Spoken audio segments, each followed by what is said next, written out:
Olá, meus irmãos, a paz do Senhor Jesus. Vamos falar hoje sobre o verso de Mateus capítulo 5, verso 14, 15 e 16, e depois nós vamos para Tito, tudo bem? Então, Mateus 5, verso 14, Jesus diz assim: vocês são a luz do mundo, ponto final. Vocês são luz. Como é ser luz? Ele vai explicar aqui. Ele diz: não se pode esconder uma cidade situada no alto do monte. É evidente, se ela está lá em cima, não tem jeito de esconder. Nem se acende uma lamparina para colocar debaixo de um cesto. Claro que não, ela tem que ficar no local apropriado, mas no lugar adequado, onde ilumina bem todos que estão na casa. Aí ele vai comparar, ele fala assim: brilhe também a luz de vocês diante dos outros, para que vejam as boas obras que vocês fazem e glorifiquem o Pai de vocês que está no céu. Em Efésios, o apóstolo Paulo vai dizer que Deus preparou as boas obras de antemão para que andássemos nela. Só que ele fala, dessa mesma forma, também brilha a luz de vocês diante dos homens para que eles vejam as boas obras. E qual é o resultado? Eles glorifiquem o nosso Pai, que está no céu. A partir desse texto, nós vamos para Tito, capítulo 2, quando o apóstolo Paulo orienta o jovem obreiro Tito. Ele orienta acerca dos homens idosos, conselhos para as idosas, para as moças, para os rapazes. Mas no verso 7, Tito 2,7 diz assim: seja você mesmo um exemplo de boas obras. Tito, seja exemplo de boas obras, seja um referencial para a igreja como uma pessoa que pratica as boas obras, ou seja, a sua luz vai brilhar diante dos homens. E assim, se toda a igreja copiar, a igreja inteira vai ser luz diante dos homens. E aí Jesus fala, para que eles vejam as boas obras que vocês fazem.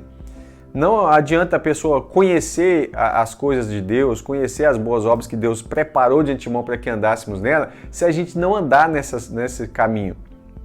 Não adianta saber qual é o caminho se a gente não caminha junto.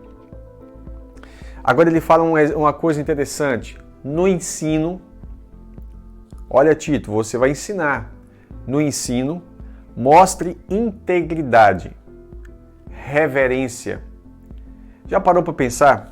Tem muitas pessoas que não têm um pingo de reverência no ensino, um pingo de integridade, não leva as coisas de Deus a sério, parece que está brincando com o texto bíblico, Eu vejo muito isso quando eu vejo alguns pastores fazendo respostas, em aplicativos. As pessoas fazem perguntas sérias, perguntas perigosas, e eles respondem num tom de sarcasmo, de zombaria, de escárnio. Eles respondem muitas vezes de forma jocosa e assim, de uma maneira que não vai elucidar o entendimento das pessoas. E praticamente tudo que as pessoas perguntam, pastor, isso é pecado? Eles têm uma dificuldade enorme de falar que alguma coisa é pecado. Particularmente eu não vi até hoje eles falarem que é pecado. Eles passam para uma frasezinha engraçada, mas não mostram essa integridade e reverência com o ensino. No verso 8, Tito 2, ele fala algo que eu disse aqui em um vídeo anterior sobre falar palavrão, Ou seja, palavras torpes. Linguagem sadia e irrepreensível.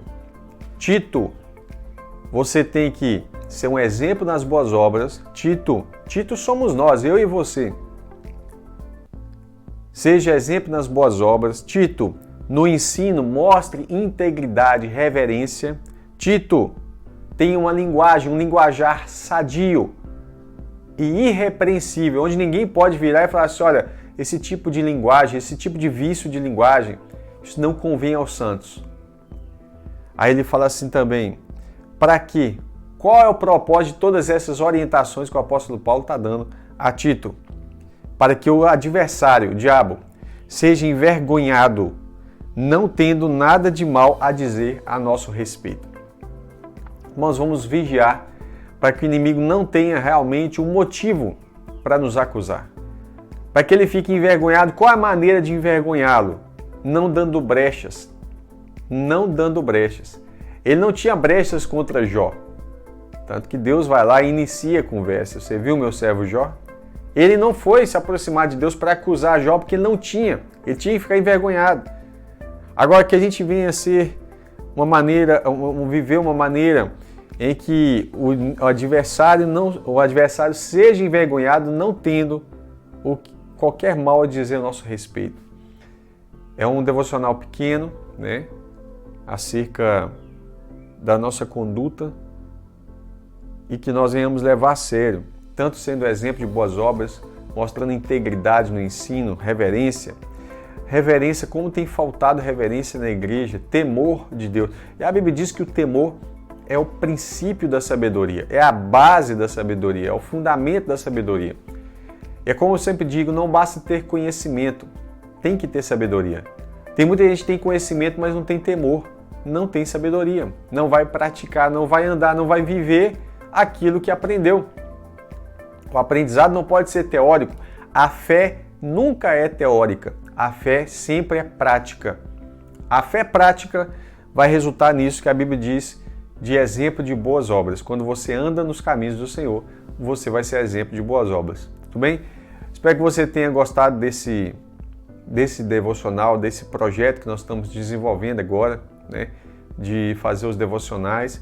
Todos os dias estamos fazendo um vídeo curto, um vídeo pequenininho, mas de grande valia, não só para aquele dia, mas também para a nossa vida, né? Que Deus te abençoe.